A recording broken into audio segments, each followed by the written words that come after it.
Hello and welcome to 8 में। आज की इस क्लास में हम एडजेक्टिव्स की अगली क्लास करने वाले हैं और इस क्लास में हम एडजेक्टिव्स को लेकर के जो अलग अलग रूल्स हैं उनके बारे में पढ़ने वाले हैं। तो पहला रूल है कि जब भी कार्डिनल और ऑर्डिनल दोनों तरह के एडजेक्टिव्स एक ही सेंटेंस में यूज़ करने हो तो हमको पहले ऑर्डिनल एडजेक्टिव लगाना है, फिर बाद में कार्डिनल एडजेक्टिव लगाना है। कार्डिनल और ऑर्डिनल क्या होते हैं? तो कार्डिनल जो आप गिनतियाँ गिनते हैं 1 2 3 4 5 6 7 8 9 10 100 1000 10,000 1102, तो ये सब क्या है? कार्डिनल नंबर्स हैं। और जब आप किसी को रैंकिंग देते हो फर्स्ट सेकंड थर्ड फोर्थ, तो ये सब कहलाते हैं ordinal number. Order, okay, order से ही बना है ऑर्डिनल नंबर।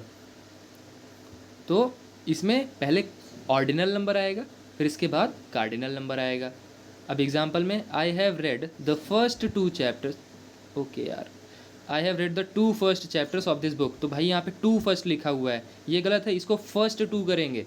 आप हिंदी में भी अगर इसका ट्रांसलेशन देखो, हिंदी समझना बहुत ज़्यादा ज़रूरी है, क्योंकि अगर आप उस सेंटेंस का सेंस नहीं समझ पा रहे तो उसको करना बड़ा ही मुश्किल है, आप चाहे जितने रूल्स रट लो। तो इसमें क्या लिखा हुआ है कि मैंने 2 पहले चैप्टर्स इस किताब के पढ़ लिए हैं। ये थोड़े कोई बोलता है भाई, आप ऐसा बोलते हो कि मैंने इस किताब के पहले 2 चैप्टर्स पढ़ लिए हैं, तो I have read the first 2 chapters of this book. The 2 first to arrive were the lucky recipients of a surprise gift. कि जो भी 2 पहले लोग आए हैं उनको ये सरप्राइज गिफ्ट मिलेगा या फिर मिला है। ये थोड़ी बोलते हो आप तो ये बोलते हो कि पहले 2 लोग जो आए हैं उनको एक गिफ्ट मिलेगा। The first 2 to arrive were the lucky recipients of a surprise gift, ये वाला सही होगा। ठीक है, तो कभी भी कार्डिनल और ऑर्डिनल नंबर्स एक ही साथ यूज़ करने हो तो पहले ऑर्डिनल जिसमें कि रैंकिंग आती है, फिर इसके बाद कार्डिनल नंबर आप यूज़ करोगे। फिर अगर न्यूमरल एडजेक्टिव्स हम यूज़ करते हैं तो उनके बाद आमतौर पर डिटरमाइनर्स आते हैं। डिटरमाइनर्स जैसे कि माई हो गया, योर हो गया, हिज हो गया, दिस, दीज, द, ये सब डिटरमाइनर्स कहलाते हैं। लेकिन जब भी हम ये वर्ड यूज़ करेंगे ऑल, तो उसके बाद जो भी डिटरमाइनर्स हैं वो ऑल वर्ड के बाद आते हैं। अदरवाइज नॉर्मली डिटरमाइनर्स उस न्यूमरल एडजेक्टिव के बाद ही आ जाते हैं।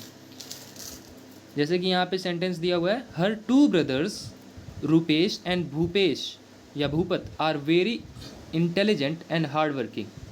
ठीक है, ये सही है। देखो यहाँ पे हमने यूज़ किया है क्या? 2 यूज़ किया है, और इसके ठीक पहले क्या यूज़ किया है? हमने एक डिटरमाइनर यूज़ किया हुआ है। ये देख रहे हो, हर, ये एक डिटरमाइनर है, और इसके 2 के ठीक पहले या फिर एक न्यूमरल एडजेक्टिव के ठीक पहले यूज़ किया गया है। ये आमतौर पे होता है। लेकिन अगर यहाँ पे वर्ड यूज़ किया होता हमने ऑल, तो उस केस में क्या होता? तो उस केस में हम ऑल के बाद यहाँ पे डिटरमाइनर लगाते हैं। जैसे कि ये देखो, these all mangoes are ripe. मैंने अभी आपको बताया दीज क्या होता है, एक तरह का डिटरमाइनर होता है। और डिटरमाइनर अगर ऑल आ रहा है तो ऑल के ठीक बाद लग जाएगा, all these mangoes are ripe. ठीक है, तो यहाँ पे डिटरमाइनर समझ में आया डिटरमाइनर क्या होता है और इसका यूज़ कैसे करते हैं एडजेक्टिव के साथ में, इस चीज़ को याद रखना। मैनी, ये भी एक एडजेक्टिव ही है। अब मैनी और मच दोनों का मतलब ही होता है ज़्यादा। ठीक, मैनी और मच दोनों का मतलब ही होता है ज़्यादा। लेकिन मैनी काउंटेबल नाउन्स के लिए, जिनको आप गिन सकते हो 1 2 3 4 5 6 7 8, गिनतियों में, यूनिट्स में नहीं। ठीक है, और मच ऐसी चीज़ों के लिए जिनको हम या तो गिन ही नहीं सकते, अगर गिन सकते हैं तो भी क्वांटिटी में या फिर कुछ यूनिट्स में। ओके, तो मैनी काउंटेबल नाउन्स के लिए यूज़ होगा, मच अनकाउंटेबल नाउन्स के लिए यूज़ होगा। यहाँ पे सेंटेंस है जैसे, I have much problems so I can not help you. भाई साहब, ये प्रॉब्लम क्या 1 किलो 2 किलो होती है? या फिर आप प्रॉब्लम्स को गिन सकते हो कि मेरी एक ये प्रॉब्लम है, दूसरी ये प्रॉब्लम है। ठीक, अगर अलग अलग तरह की प्रॉब्लम से तो आप गिन सकते हो। एक ही प्रॉब्लम है तो फिर भाई उसको गिनना मुश्किल है। ओके, कि ये प्रॉब्लम तो भाई बहुत बड़ी है, या फिर 1 किलो है, मेरी 1 किलो है, तुम्हारी 2 किलो है प्रॉब्लम। इस तरह नहीं होता। I have many problems so I can not help you. ठीक, ध्यान देना। Of the billions of the stars, इसको स्टार्स की बजाय स्टार्स यहाँ पे लिखना चाहता था। Of the billions of the stars in the galaxy how much are suitable for life. अब एक और यहाँ पे मैं रूल आपको बताता हूँ, नाउन का रिवाइज करवा देता हूँ कि कभी भी यहाँ पे ऑफ लिखा हो और इसके बाद नाउन आया हो, इसके बाद नाउन आया हो, तो मान लो, तो यहाँ पे अगर प्लूरल है तो आम तौर पे क्या होता था, यहाँ पे सिंगुलर आता था, सिंगुलर आता था। लेकिन अगर ऐसे कहते of the noun, of noun, तो इस केस में दोनों ही प्लूरल आएंगे। ठीक है, तो कभी भी ऐसा सेंटेंस बने कि यहाँ पे ऐसा कुछ लिखना पड़े, ऑफ द, फिर इसके बाद नाउन आ जाए कोई, फिर ऑफ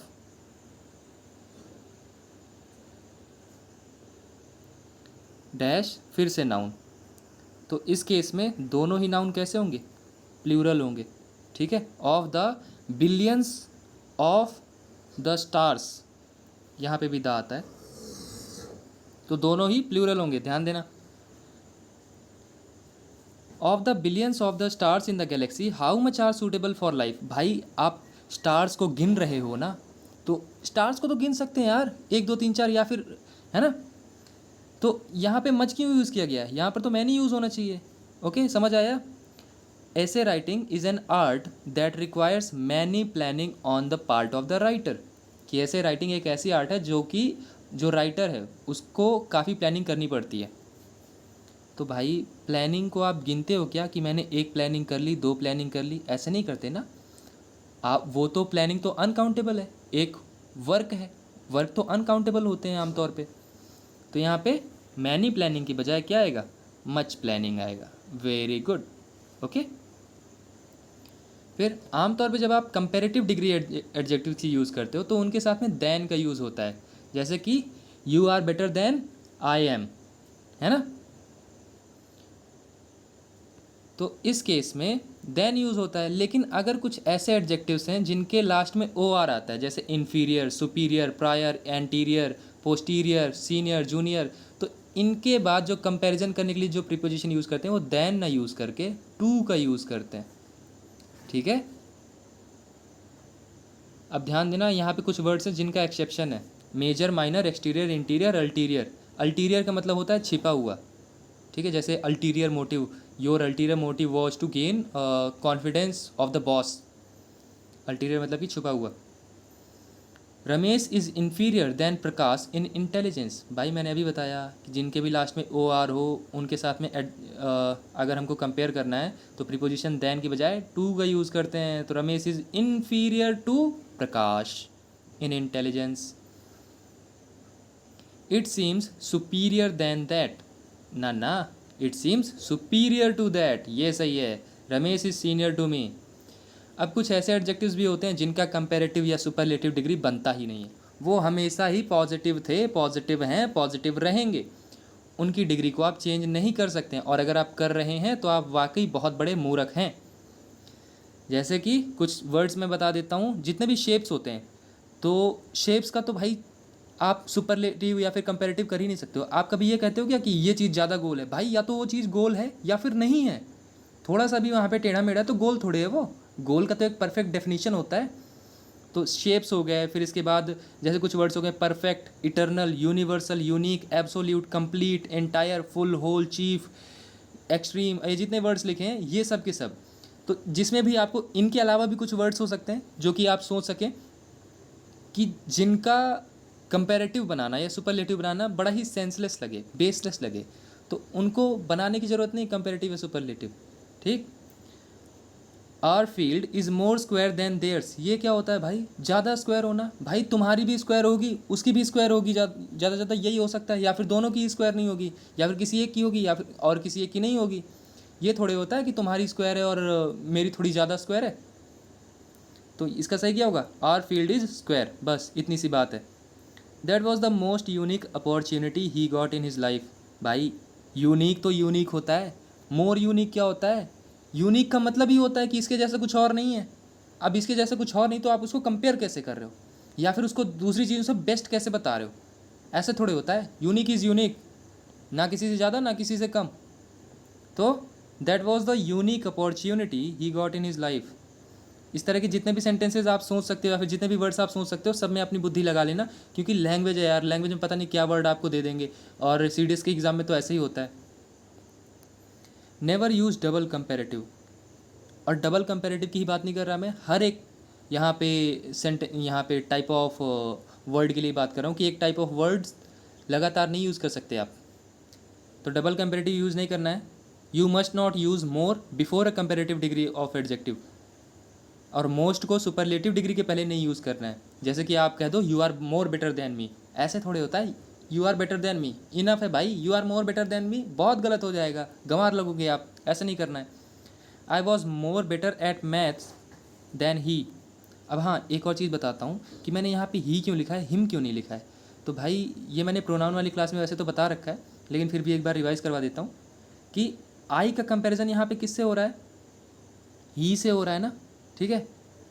मेरा कंपैरिजन हो रहा है उससे, तो मैं यहाँ पे अगर सब्जेक्टिव केस में हूँ या नॉमिनेटिव केस में हूँ, तो जिससे मैं कंपेयर कर रहा हूँ ना वो भी नॉमिनेटिव केस में ही होना चाहिए।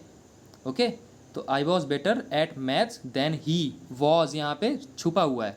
आई was better at maths than he was, कि मैं मैथ्स पे बेहतर था जितना कि वो था। He is the most strongest boy in are class. भाई साहब स्ट्रॉन्गेस्ट भी बोल दोगे तो चलेगा, हम तुम्हारी भावनाओं को समझ पा रहे हैं, मोस्ट स्ट्रॉन्गेस्ट बोलने की ज़रूरत नहीं है वरना गलत हो जाएगा। He is the strongest boy in are class. जैसे अभी अगला जो कंपेरेटिव डिग्री है उसके ठीक पहले हम आमतौर पे द, ये जो आर्टिकल है इसका यूज़ नहीं करते हैं, ये द आर्टिकल इसका यूज़ नहीं करते हैं हम। लेकिन सपोज़ करो कि अगर ये जो नाउन्स हैं इनको कंपेयर किससे किया जा रहा है, ये दोनों नाउन्स ना दी हों, या तो एक ही नाउन दी हो या फिर दोनों ही नाउन्स ना दी हों, तो उस केस में हम द का यूज़ कर सकते हैं before the comparative degree adjective. ठीक, जैसे कि यहाँ पे देखो boys are the stronger than girls, ये गलत है। Boys are the stronger than girls, इसको ऐसे नहीं लिखते हैं, boys are stronger than girls, ये ठीक है। यहाँ पे कंपेरेटिव डिग्री के पहले द नहीं लगाते हैं। Of the to great cities the former is the biggest या बिगर, भाई ये गलत है। क्यों भाई, यहाँ पे देखो of the to great cities, ये बताओ यहाँ पे दो ग्रेट सिटीज़ की यहाँ पे कंपैरिजन किया जा रहा है, उनके बारे में बताया गया क्या कुछ, कौन है ये दो ग्रेट शहर, नहीं बताया ना, नहीं बताया है। तो जो कंपैरेटिव डिग्री है उसके ठीक पहले दा लगा देना है। मैंने ऊपर यहाँ पे बिगेस्ट भी लिख दिया है इसलिए कि दो चीज़ों के बीच में आप सुपरलेटिव का यूज़ नहीं करोगे, दो चीज़ों के बीच में कंपैरिजन हो सकता है, ठीक है, कि ये बड़ा है या फिर ये बड़ा है, first one is bigger than the second one, okay, उसको आप first one is biggest than second one नहीं कर सकते हो, ठीक, फर्स्ट वन इज़ बिगेस्ट ऐसे नहीं कर सकते। अगर दो से ज़्यादा है तो उस केस में आप सुपरलेटिव लगा सकते हो। तो कंपेरेटिव दो चीज़ों के लिए यूज़ किया जाता है। Kamla is the eldest of the two sisters, आप बताओ क्या ये सही है। मैंने अभी कुछ ही देर पहले कुछ बात बताई, अभी जस्ट, क्या उस हिसाब से सही है। दो लोगों के बीच में कंपेयर कर रहा है और इसने ज़बरदस्ती एल्डेस्ट बोल दिया, सुपरलेटिव बना दिया, गलत हो जाएगा ना। Kamla is the elder of the two sisters. और अगर कभी सुपरलेटिव डिग्री को एम्फसाइज करना ही हो, जैसे कि मैंने यहाँ पे बताया था कि सुपरलेटिव डिग्री के पहले कभी भी मोस्ट मत यूज़ कर लेना दिखावा करने के लिए कि I am the most strongest boy in the class, ठीक। लेकिन अगर आपको करना हो तो उस केस में आप उस सेंटेंस का स्ट्रक्चर थोड़ा सा चेंज कर सकते हैं। जैसे कि जो सुपरलेटिव डिग्री है उसके ठीक पहले आप मच द या फिर the very, by far the, out and out the, in words का यूज़ कर सकते हैं, फ्रेजेस का यूज़ कर सकते हैं। जैसे कि this is much the best book, ठीक है, this is the very this is the very best book, this is by far the best book, this is out and out the best book, ये सारे के सारे सही हैं। और यहाँ पे जो हमने चेंजेस किए हैं वो बस इसकी सुपरलेटिव डिग्री पे और ज़्यादा जोर डालता है, कहता है कि भाई बेस्ट तो ठीक है, ये सबसे बेस्ट है, ओके, इस हिसाब से समझना है इसको। और सपोज़ करो कि आपको दो चीज़ें दी जाती हैं, मान लो चाय और कॉफ़ी दी जाती है, तो आपसे पूछा जाता है व्हाट डू यू प्रीफ़र, तो आप क्या कहोगे, I prefer coffee than tea, ना, I prefer coffee to tea, ठीक। Milk is more preferable to coffee. Milk की, और ध्यान दो, प्रिफरेबल जब मैं बोलता हूँ या फिर प्रिफर टू बोलता हूँ ना, तो ये प्रिफर टू का ऑलरेडी मतलब होता है कि देन कंपेयर्ड टू। तो आपको एक और बार मोर लगाने की ज़रूरत नहीं है कि आप उसको ज़बरदस्ती बुद्धि लगाने के चक्कर में आपने उसको कंपेरेटिव बनाने के चक्कर में एक बार मोर डाल दिया, गलत हो जाएगा। Milk is more preferable to coffee गलत है। क्यों गलत है? क्योंकि देखो, प्रिफरेबल का मतलब ही होता है देन कंपेयर टू, और यहाँ पे मोर लगा रखा है, ये भी वही सेंस दे रहा है। तो मैंने बताया था एक ही तरह के वर्ड्स लगातार दो यूज़ नहीं कर सकते हैं। Milk is more preferable than tea, तब भी गलत है। तो सही क्या होगा? Milk is preferable to coffee. Okay, after testing both John prefers coffee than tea. भाई अभी अभी मैंने बताया प्रिफर के साथ में टू का यूज़ करते हैं यार, अगर दो चीज़ों के बीच में आपको पसंद बतानी हो। ठीक है, एक और सेंटेंस बताता हूँ, आप भी टेस्ट कीजिएगा अपने आप को। In my opinion a pencil is always more preferable to a pen. फिर से वही गलती यार, ज़बरदस्ती की गलती। In my opinion a pencil is always preferable to a pen. अगर एक नाउन में एक से ज़्यादा एडजेक्टिव्स हो तो ये जो डिग्री हम एडजेक्टिव्स की लगा रहे हैं ना, सब सेम होनी चाहिए। ऐसा नहीं कर सकते कि एक पॉजिटिव डिग्री में एडजेक्टिव लगा लिया, दूसरा कंपैरेटिव में, या फिर तीसरा आपने सुपरलेटिव में लगा लिया। ऐसा नहीं करना है, सारे के सारे सेम ही डिग्री में होने चाहिए। क्योंकि आप खुद सोचो कि आप अगर किसी चीज़ के बारे में बता रहे हैं, सपोज़ करो आपने अपनी बाइक लाई और आप उसकी बड़ाई कर रहे हैं कि this is a fast bike. Okay, तो this is a fast shiny bike. तो आप ऐसा बोल रहे हो भाई, आप एक जनरल सी बात बता रहे हो अगर पॉजिटिव डिग्री बता रहे हो। अगर कंपेरेटिव भी बता रहे हो तो आप वहाँ पर फास्टर भी कहोगे, साइनियर भी कहोगे, तो दोनों चीज़ों की सारी क्वालिटीज़ को कंपेयर करके बताओगे। और अगर आप बेस्ट चीज़ें बता रहे हैं या फिर सुपरलेटिव बता रहे हैं तो सारी की सारी चीज़ों में ही उसको बेस्ट कह दोगे। ठीक, तो डिग्री ऑफ ऑल एडजेक्टिव्स अलग अलग नहीं होनी चाहिए। King Vikramaditya was the wisest and nobler king of his time. ऐसा नहीं कर सकते यार। King Vikramaditya was the wisest and noblest king of his time, ये ठीक है। Akbar was a wiser and a great king, बहुत गलत है यार। ये कंपेरेटिव और ये पॉजिटिव, ऐसे कैसे? इसको पॉजिटिव बना लेते हैं ठीक से। Akbar was a wise and a great king. From all accounts she is the best and honest student of the class.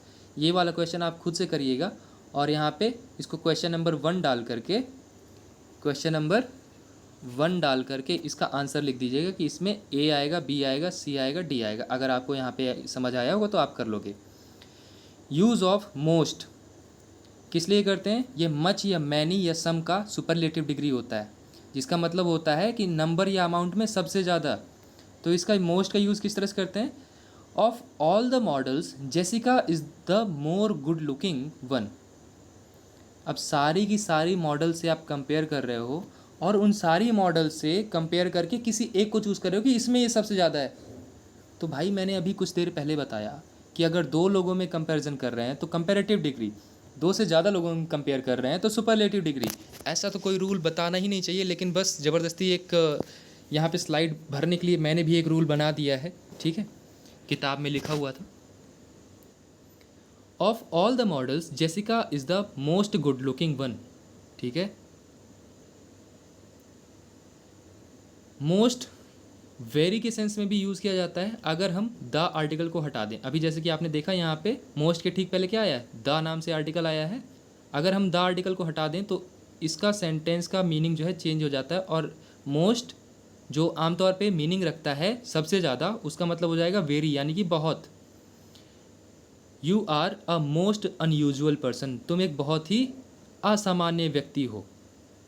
Most को हम मोर देन हाफ या ऑलमोस्ट इस सेंस में भी यूज़ कर सकते हैं अगर हम आर्टिकल द को हटा देते हैं। अभी मैंने बताया कि जो मोस्ट वर्ड है या फिर जो कोई भी सुपरलेटिव डिग्री है उसके ठीक पहले द आता ही आता है, लेकिन मोस्ट के केस में द को हटा करके हम उसको अलग अलग सेंस में यूज़ कर सकते हैं। अभी जो हम सेंस ले रहे हैं वो है मोर देन हाफ या फिर ऑलमोस्ट, काफ़ी ज़्यादा। One major reason for the popularity of television is that most people like to stay at home. अब यहाँ पे ध्यान दो, मोस्ट का मतलब ये नहीं कि सारे के सारे, ठीक, इसका मतलब ये है कि काफ़ी ज़्यादा या फिर लगभग लगभग सारे, ऐसा भी कह सकते हो। When most is used in a specific sense, we use most of if a determiner, जो कि होते हैं the, my, our etcetera, noun के पहले यूज़ किए गए हों। अगर एक नाउन के ठीक पहले डिटरमाइनर यूज़ किया गया हो, जैसे कि माई कार, ठीक, यहाँ पे कार एक नाउन है, उसके ठीक पहले हमने यूज़ कर लिया डिटरमाइनर माई, तो इस केस में आप क्या कर सकते हो कि मोस्ट ऑफ लगा करके उसको एक स्पेसिफिक सेंस दे सकते हो। कैसे? He decided to work for NGO but most of his classmates opted for highly paid jobs in multinational companies. इसके अलावा एक और सेंटेंस मैं दूंगा अगर यहाँ पे, तो Jaishankar Prasad is a great novelist and most of his work revolves around poor condition of farmers. तो यहाँ पे जब आप बोलते हो most of my car is wrecked, ख़राब हो गई, डैमेज्ड, तो आप यहाँ पे एक पर्टिकुलर मीनिंग दे रहे हो, आप स्पेसिफिक मीनिंग दे रहे हो सेंटेंस को। तो उस केस में आप मोस्ट ऑफ लगा करके फिर इसके ठीक बाद एक डिटरमाइनर लगा दो और डिटरमाइनर के ठीक बाद एक नाउन हो। तो इसका मतलब क्या होता है कि ज़्यादातर हिस्सा या फिर ज़्यादातर जो पार्ट है, इसका मीनिंग हो जाएगा, ठीक। अब इंग्लिश लैंग्वेज में ना हर एक वर्ड की एक प्रॉपर प्लेस होती है। जैसे कि अगर मैं आपसे पूछ लूँ कि भाई रनिंग ये वर्ड क्या है, तो आप हो सकता है कुछ लोग कहेंगे कि ये तो एक वर्ब है, ठीक है, कुछ लोग कहेंगे एडजेक्टिव है, कुछ लोग कहेंगे नाउन है। भाई तीनों सही हो, बस ये डिपेंड करता है कि ये प्लेस कहाँ पे हो रहा है, ये वर्ड यूज़ कहाँ पे किया गया है सेंटेंस में। और अगर इस चीज़ को आपको डिटेल से समझना है तो आपको A to Z सीरीज़ जो इंग्लिश ग्रामर की है उसको शुरुआत से देखना चाहिए, वहाँ पे मैंने समझाया हुआ है। तो आपको इतना समझ में आ गया होगा कि इंग्लिश लैंग्वेज में हर एक वर्ड की प्लेस का बहुत ज़्यादा इंपॉर्टेंस होता है। आप उसकी प्लेस को चेंज करके मीनिंग ही चेंज कर दोगे उसका पूरा। तो after a carefully investigation we discovered that the house was infested with termites. तो भाई यहाँ पे देखो, मैंने आपको पहले भी बता रखा है कि यहाँ पे अगर कोई नाउन है, कोई नाउन है, तो इसके ठीक पहले क्या आ सकता है, एक एडजेक्टिव आ सकता है। एडजेक्टिव की क्वालिटी बताने के लिए एक एडवर्ब आ सकता है। एडवर्ब की एक क्वालिटी बताने के लिए इंटेंसिफायर आ सकता है, और इंटेंसिफायर के भी पहले एक आर्टिकल आ सकता है, ठीक है। लेकिन ये जो एडवर्ब आ रहा है ना, ये बगैर एडजेक्टिव के नहीं आ सकता। और यहाँ पे इसने क्या गलती की है, वही गलती कर दी है, बगैर एडजेक्टिव के इसने एडवर्ब डाल दिया। After a carefully investigation, carefully investigation थोड़े होता है भाई, केयरफुल इन्वेस्टिगेशन होता है। तो सावधानी से जांच करने पर we discovered that the house was infested with termites. तो ये समझ आया, ये केयरफुली एक, यार ये मैंने फिर से यहाँ पे गलत टाइप कर दिया, कोई बात नहीं। ये केयरफुली की बजाय यहाँ पर केयरफुल होना चाहिए था। I should also be little careful, या फिर I should also type more carefully. After a careful investigation we discovered that the house was infested with termites. चलो अच्छा, ये तुम लोगों के लिए बहुत सारी चीज़ें याद रह जाएंगी मेरी गलतियों की वजह से। All works of creative writing have aesthetics appeal. तो यहाँ पे मैंने आपको बताया था कि कोई भी एडजेक्टिव है ना, उसमें अगर आप एस या फिर उसका प्लूरल बना दो तो वो नाउन बन जाता है। एस्थेटिक, दिखावटी, ठीक है, जो दिखने में अच्छा है, उसका अगर आपने प्लूरल कर दिया तो वो नाउन हो जाता है, दिखावट हो जाएगा इसका मतलब। All works of creative writing have the special appeal. Appeal तो नाउन है, नाउन के ठीक पहले एक एडजेक्टिव आ सकता है, और यहाँ पे इसने नाउन लगा दिया। बहुत गलत बात है यार, इसने तो बहुत गलत किया तुम्हारे साथ। एस्थेटिक्स की बजाय एस्थेटिक कर लो, ठीक है, सही हो जाएगा, एडजेक्टिव बन जाएगा वो। Roger dressed in his best shirt, in is best shirt लिखा हुआ है, silver tie and black jacket. भाई इज थोड़े होता है, हिज होता है, हैं। डिटरमाइनर लगाओ यहाँ पे या फिर पोजेसिव एडजेक्टिव लगाओ तो मज़ा आए, ठीक है। अब पार्टिसिपल की बारे में बात करते हैं। तो पार्टिसिपल क्या होता है, एक ऐसी वर्ब जिसको आपने थोड़ा बहुत चेंज करके एक एडजेक्टिव की तरह यूज़ कर रहे हैं। जैसे कि मैंने अभी कुछ देर पहले लिखा था रनिंग, तो इसका ओरिजिनल वर्ब क्या होता है, रन होता है। मैंने इसको चेंज करके रनिंग कर लिया और मैंने इसको यहाँ पे प्रेजेंट पार्टिसिपल बना दिया, प्रेजेंट पार्टिसिपल बना दिया। ठीक, ओके। मान लो मैं एक वर्ड लेता हूँ ब्रेक, जो कि एक वर्ब है, और इसका मैं थर्ड फॉर्म ले लेता हूँ ब्रोकन। इसको मैं एडजेक्टिव की तरह यूज़ कर सकता हूँ, जो कि होगा पास्ट पार्टिसिपल। तो मैं यहाँ पे कह दूँ running man is my brother. ठीक, तो वो जो भागता हुआ आदमी वो मेरा भाई है। तो वो आदमी की क्वालिटी क्या है, भागता हुआ। तो भाई ये जो एक्शन हो रहा है अब तो एडजेक्टिव की तरह काम कर रहा है ना। तो ये प्रेजेंट पार्टिसिपल यही होता है कि आपने एक वर्ब उठाई, वर्ब में आईएनजी लगाया, प्रेजेंट पार्टिसिपल बन गया। पास्ट पार्टिसिपल क्या होता है, आपने उस वर्ब का पास्ट फॉर्म लगाया कि ये भाई कंप्लीट हो चुका था। ठीक, तो वो पास्ट पार्टिसिपल होता है। जैसे कि broken glass was mine. Okay, तो प्रेजेंट पार्टिसिपल को प्रोग्रेसिव कंडीशन बताने के लिए यूज़ किया जाता है किसी भी नाउन की, जैसे कि डेवलपिंग कंट्री। जबकि जो पास्ट पार्टिसिपल है उसको यूज़ किया जाता है कंप्लीट कंडीशन बताने के लिए कि भाई ये जो कंडीशन है ना इसकी कंप्लीट हो चुकी। जैसे कि डेवलप्ड कंट्री, ये पूरी तरह से डेवलप हो चुका है। डेवलपिंग कंट्री यानी कि अभी भी डेवलप हो रहा है।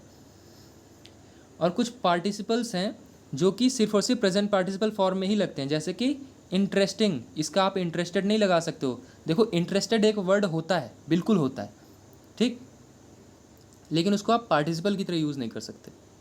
जैसे कि I am interested in buying this book, okay है, लेकिन अगर आप कहोगे this is an interested book, बहुत गलत सेंटेंस है यार, this is an interesting book.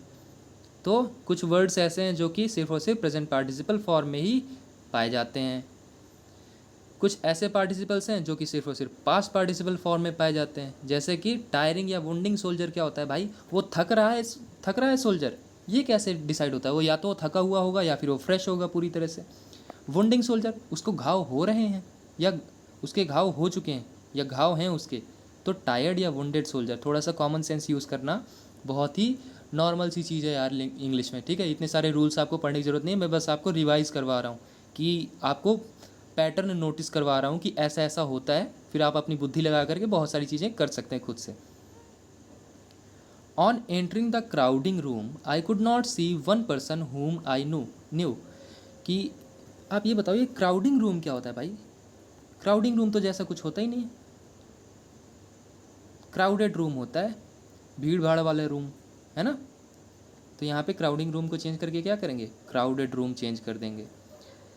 फिर इसके बाद किसी भी नाउन के पहले एक अप्रोप्रिएट एडजेक्टिव का यूज़ करते हैं। Okay, 60 miles is a good distance. भाई अच्छी डिस्टेंस, ये क्या बेतुकी बात कर रहे हो, हैं। ऐसा तो कुछ होता नहीं है, डिस्टेंस भी कभी अच्छी या बुरी होती है क्या। डिस्टेंस या तो कम हो सकती है या फिर ज़्यादा हो सकती है।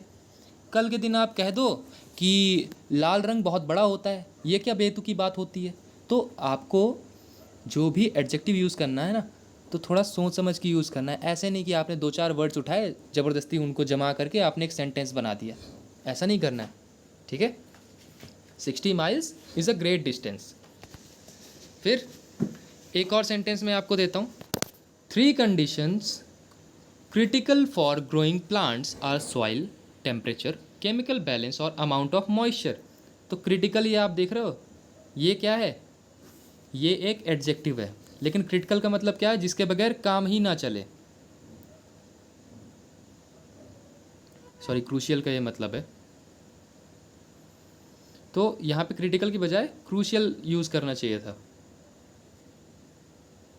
और अगर एक सेंटेंस में एक से ज़्यादा तरह के एडजेक्टिव्स यूज़ किए गए हों किसी एक सिंगल नाउन के लिए, तब इतने सारे एडजेक्टिव्स होंगे तो उनको लगातार रखना होगा, क्योंकि आपको इतना तो पता है एडजेक्टिव की एक पर्टिकुलर प्लेस होती है, नाउन के ठीक पहले आते हैं ये अफर्मेटिव सेंटेंस में या फिर किसी भी सेंटेंस में। अब नाउन के ठीक पहले आते हैं तो इतने सारे एडजेक्टिव्स आपके पास हो जाएंगे, तो किसको पहले लगाएंगे आप। तो उसके लिए आपको ये रटना पड़ेगा भाई, इसका कोई उपाय नहीं है। या तो फिर अगर आप यहाँ पे कुछ पैटर्न वगैरह ऑब्जर्व कर पा रहे हैं तो बहुत बढ़िया बात है। ठीक है, तो सबसे पहले ये यहाँ पे सीक्वेंस आप देख रहे हो 1 2 3 4 5 6 7 8 9, इसी हिसाब से आपको याद करना है कि डिटरमाइनर्स जैसे कि A and the, this that, my his her, these those, ये सब क्या हैं, डिटरमाइनर्स हैं। तो सबसे पहले डिटरमाइनर्स लगाने हैं। फिर उसके बाद अगर कोई सीक्वेंस वाला वर्ड आता है या फिर ऑर्डिनल नंबर आता है तो उसको आप लगा देना, सीक्वेंस वाला जो कि उसको किसी तरह का नंबरिंग दे सके। Okay, first, next, last, farmer, primary, तो सीक्वेंस वर्ड उसके बाद आएगा। फिर क्वालिफायर जो कि क्वालिटी कुछ बताए। Okay, many, too, much, few, ये जो अमाउंट बताने वाले हैं या फिर जो नंबर बताने वाले नंबर्स एडजेक्टिव्स हैं उनको यूज़ करना है। फिर ऑब्जर्वेशन या फिर opinion, difficult, foolish, good, beautiful, ये सब जो है जो ओपिनियन वाले जो एडजेक्टिव्स हैं, क्योंकि ये ब्यूटीफुल या फिर गुड, फुलिश हर एक पर्सन के हिसाब से, परसेप्शन के हिसाब से अलग अलग हो सकता है ना, तो ये ओपिनियन या फिर ऑब्जर्वेशन कैटेगरी में आएगा और इसको चौथे नंबर पे रखना है। और सपोज ध्यान देना, यहाँ पे ऐसा ज़रूरी नहीं कि ये सारे के सारे इकट्ठा हों। तो जैसे मान लो पहला वाला डिटरमाइनर दिया हुआ है, सीक्वेंस वर्ड नहीं दिया है, सीधा यहाँ पे क्वालिफायर दिया है, तो उसको भूल जाओ, 1 फिर सीधा 3, ठीक। बीच के कुछ गायब हो तो कोई दिक्कत नहीं लेनी है, उसी सीक्वेंस में रखना है। बीच वाला कोई गायब है तो गायब कर दो उसको। फिर फिजिकल डिस्क्रिप्शन, वो साइज़ के लिए हो सकता है, big, small, huge, tall. Shape के लिए हो सकता है, कंडीशन के लिए हो सकता है कि वो क्लीन है, वेट है, रिच है, हंग्री है, वगैरह वगैरह। एज के लिए हो सकता है। और यहाँ पे ध्यान दो, ये जो फिजिकल डिस्क्रिप्शन है ना, इसमें भी सीक्वेंस है कि सबसे पहले हम साइज़ बताएंगे, फिर शेप बताएंगे, फिर कंडीशन बताएंगे, फिर एज बताएंगे, फिर उसके बाद कलर बताएंगे, ठीक। Size, shape, condition, age, colour. फिर पार्टिसिपल आप बताएंगे, भले ही वो प्रेजेंट पार्टिसिपल हो या पास्ट पार्टिसिपल हो। फिर आप उसके बाद ओरिजिन बताओगे कि ये जो पर्सन है ये कौन से ओरिजिन का है, इंडियन है, ब्रिटिश है, वगैरह वगैरह। मटेरियल फिर इसके बाद आप बता देना, सिल्क, प्लास्टिक, वुडन। फिर पर्पज़ आप बताओगे, कोई भी जैसे नाउन है तो नाउन का कुछ पर्पज़ होगा। जैसे कई बार ऐसा होता है, जैसे मशीन्स की ले लो, swing machine, tennis court, swimming pool. तो यहाँ पे स्विमिंग क्या है, ये पर्पज़ है किसका, पूल का। पूल जो कि एक नाउन है, नाउन का पर्पज़ क्या है, इस वाले पूल वाले नाउन का पर्पज़ क्या है, स्विमिंग, स्विमिंग। तो सबसे लास्ट में पर्पज़ रखते हैं। तो आप इसको कुछ ऐसा याद रख सकते हो कि मैं तो भाई ऐसे शुरुआत के कुछ लेटर्स उठाता हूँ और उनके हिसाब से याद रखता हूँ, DSQO, ठीक है। फिर इसके बाद बीच में ऐसे P रख लेना, फिज़िकल डिस्क्रिप्शन, क्योंकि इसका अलग यहाँ पे अलग अलग तरह के 5 हैं। फिर इसके बाद participle, origin, material, purpose, DSQO, फिर पार्टिसिप, यहाँ पे फिज़िकल डिस्क्रिप्शन जिसके 5 टाइप्स हैं, और फिर यहाँ पे पॉम्प। पॉम्प मतलब कि participle, origin, material, purpose. Physical description में साइज़, शेप, कंडीशन, एज और कलर, ठीक। इसको याद रखना है। अब एग्ज़ाम्पल थोड़ा सा कर लेते हैं इसके। She has married a young tall Australian accountant. तो ये इसका सही क्या होगा, यहाँ पे देखो, एज यहाँ पे पहले बोल रखा है और जो उसका साइज़ है ये बाद में बोल रखा है। भाई एज तो चौथे नंबर पे आता है ना, देखो साइज़ सबसे पहले आता है। तो इसको सही करके क्या लिखेंगे, she has married a tall young Australian accountant. Australian देख रहे हो, ये 7 नंबर पे आता है जो कि एक तरह का ओरिजिन है। Each child was given a red beautiful balloon, ऐसा थोड़े बोलोगे, each child was given a beautiful red balloon, क्योंकि देखो ब्यूटीफुल, ब्यूटीफुल क्या है, एक तरह का ओपिनियन है और ये चौथे नंबर पे आता है। फिर इसके बाद यहाँ पे कलर जो कि एक फिज़िकल डिस्क्रिप्शन है वो आता है, ठीक। इस हिसाब से आपको लगाना है। अब अगला, एक्सीड, इस वर्ड का मतलब होता है कि किसी से ज़्यादा होना। अब किसी से ज़्यादा होना तो ये ऑलरेडी कंपेयर कर रहा है ना, तो आपको एक और कंपैरेटिव वर्ड लगाने की ज़रूरत तो होनी नहीं चाहिए यहाँ पे। तो एक्सीड के बाद में कभी भी मोर देन ये वर्ड का यूज़ नहीं करना है, ठीक। The short story should not exceed more than 200 words. देखो यार वही गलती करी ना, एक्सीड के बाद मोर देन क्या कर रहा है, exceed already has it self यहाँ पे मोर देन है ना। तो the short story should not exceed 200 words, ये सही होगा। सम ये जो वर्ड है ये अफर्मेटिव सेंटेंसेस में यूज़ किया जाता है, जबकि एनी निगेटिव सेंटेंसेस में यूज़ किया जाता है। I will not buy some mangoes, भाई बहुत गलत है यार ये। इसको सही करके क्या लिखेंगे, इसको लिखेंगे सही करके आई will not by any mangoes, मैं कोई भी मैंगोज नहीं खरीदने वाला। ओके, ये आपको निगेटिव सेंटेंस दिखा नॉट की वजह से। सम क्या कर रहा है, एनी लगाओ भाई यहाँ पे, है ना। निगेटिव में एनी, पॉजिटिव में सम। ये देखो एक और sentence, it is necessary that we take any steps to reduce pollution soon. भाई ये तो पॉजिटिव लग रहा है यार, या फिर अफर्मेटिव लग रहा है। अफर्मेटिव लग रहा है तो यहाँ पे एनी क्यों लगा हुआ है, ये तो नेगेटिव में आता है। तो एनी को हटा करके क्या करो यहाँ पे, it is necessary that we take some steps to reduce pollution soon. He did not give me some book, भाई इसको तुम खुद करो। ओके, ये वाला खुद करके बताना। ये क्वेश्चन नंबर 2 है आपके लिए। क्वेश्चन नंबर 2 में ए या बी या सी या D. With interrogative sentence we may use both any या फिर some depending upon the sense. Do you have some sugar, बताओ भाई इसका क्या सही होगा। क्या आपके पास चीनी होगी, तो चीनी को आप इस तरह पूछते हो कि आपके पास थोड़ी चीनी होगी, या फिर चीनी होगी इस तरह से पूछते हो। तो यहाँ पे do you have any sugar. Okay, कुछ लोग बोल सकते हैं यहाँ पे सम शुगर भी होता है, ठीक है चल जाएगा। लेकिन आपको अगर आप जनरल एक अजम्पशन सोचो कि आप एक पर्सन हो, ठीक है, आप, ये आपकी पड़ोसन आंटी जी हैं, आप किराए से रहते हैं, आपको चाय बनानी है, आपकी शक्कर ख़त्म हो गई। आप जाते हैं बड़े यहाँ खड़े खड़े बाल करके आंटी जी से कहने कि आंटी जी थोड़ी सी शक्कर होगी क्या। तो आप ये सोच करके गए हो कि उनके पास शक्कर होगी, ठीक है। लेकिन आपको यहाँ पे सोच के क्या जाना चाहिए, एक आइडियल केस है बता रहा हूँ, ठीक है। ये लैंग्वेज में थोड़ा सा चलता है, थोड़ा सा सुपरफिशियल होना पड़ता है। तो इस केस में आपको क्या होगा, आपको सोच के चलना है कि क्या पता ना ही हो। तो आप यहाँ पे क्या पूछोगे, aunty ji do you have any sugar, आपके पास शुगर होगी। अगर है तो आंटी जी दे देंगी, अगर नहीं है तो भगा देंगी, ठीक है, बुरा नहीं मानना है।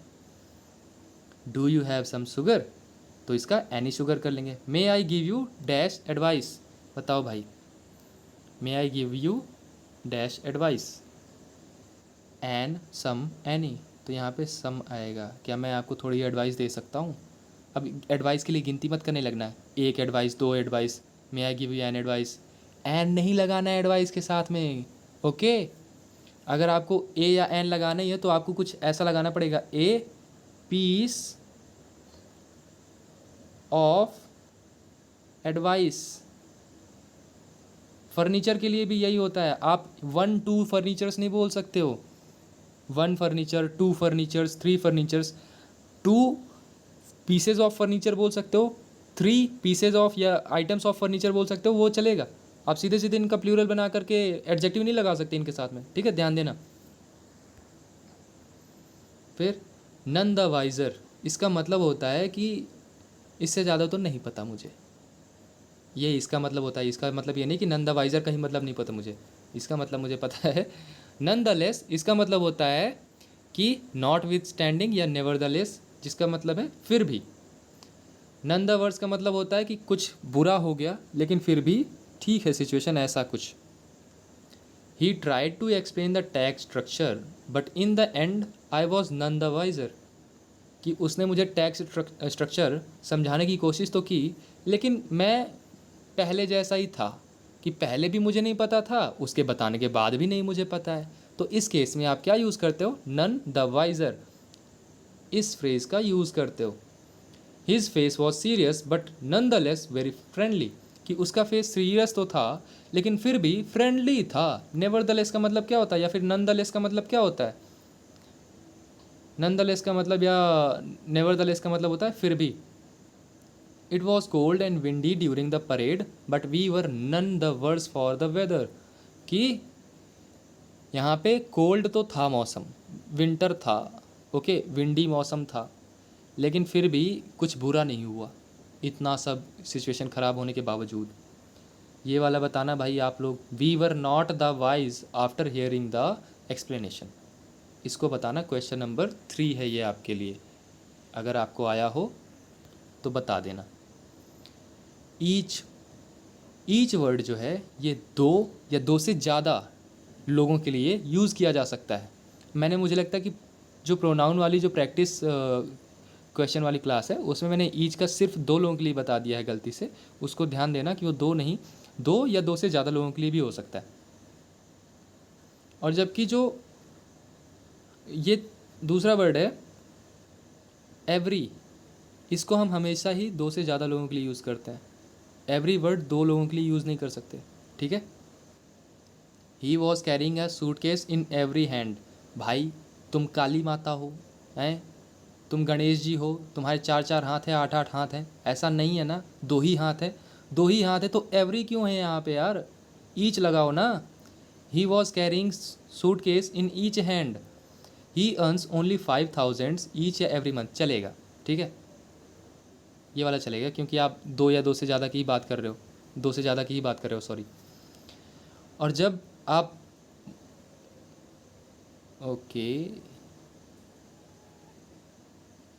जब 2 से ज़्यादा लोगों के लिए बात कर रहे हो आप, तो अगर सिमिलर एक्शन हो रहा है हर एक, जैसे मान लो यहाँ पे 3 लोग हैं और ये एक ही तरह का काम कर रहे हैं, तो उस केस में आपको ईच लगाना है, एक ही तरह का अगर काम कर रहे हैं, और एवरी लगाना है अगर ये सब के सब अलग अलग काम कर रहे हैं, ये यहाँ से काम कर रहे हैं, ये यहाँ से, ठीक है, अलग अलग काम कर रहे हैं, तो एवरी लगाना है, ठीक। एग्जाम्पल में every child was reading a different book. बताओ भाई, यहाँ पे मैं काम की बात कर रहा हूँ, डिफरेंट बुक पढ़ रहे हैं, इससे मतलब नहीं है, काम सेम हो रहा है कि नहीं ये बताओ। अगर काम सेम हो रहा है तो फिर ठीक है, वहाँ पर ईच लगना चाहिए 2 से ज़्यादा लोगों के लिए। अगर अलग अलग तरह का काम हो रहा है, जैसे कि एक नाच रहा है, एक यहाँ पे खेल रहा है, एक कूद रहा है, एक पढ़ रहा है, तो उस केस में एवरी लगाएंगे, डिसिमिलर एक्शन हो जाएगा क्योंकि वो every child was reading a different book, भाई एक्शन तो सब सेम ही है सबके लिए, तो each child was reading a different book. He makes the same mistake each time, he makes the same mistake every single time. भाई ये जो मिस्टेक ये कर रहा है, क्या ये एक ही तरह की मिस्टेक कर रहा होगा क्या, बताओ। Some words like almost, practically, nearly, without, ये सब हमेशा ही इनके पहले एवरी वर्ड का यूज़ होता है, ना कि ईच वर्ड का। Almost each car in the parking was new, ऐसा नहीं होता है। अगर आप इन वर्ड्स को यूज़ कर रहे हैं, ऑलमोस्ट, प्रैक्टिकली, नियरली, विदाउट, तो इनके ठीक बाद ईच का यूज़ ना करके हमेशा ही एवरी का यूज़ करना है। Almost every car in the parking was new, यहाँ पे फिर से गलती कर दी टाइपिंग में। Practically every part of the coconut tree is used by man.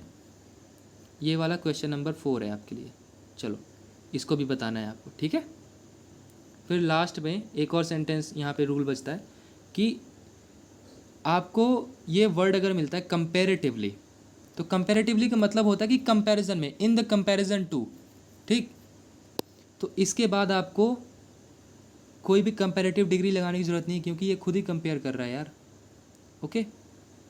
तो दिखे चाहे ना दिखे, यहाँ पे कंपेयर हो रहा है, तो आपको एक बार और कंपैरेटिव डिग्री घुसाने की ज़रूरत नहीं है ज़बरदस्ती, तो हमेशा ही पॉजिटिव डिग्री इसके बाद लगानी है एडजेक्टिव की।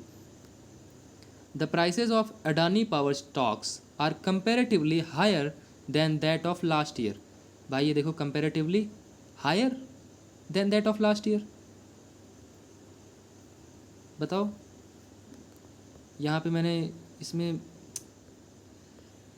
फिर से गलती करी,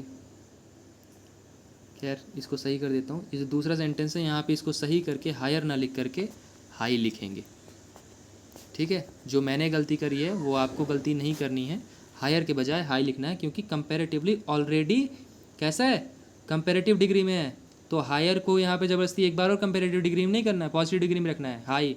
the prices of Adani power stocks are comparatively high than that of last year. एक और चीज़ बताता हूँ, ये देन दैट ऑफ वाला क्या सीन रहता है, बड़ा ही पहले मुझको बहुत कंफ्यूज करता था।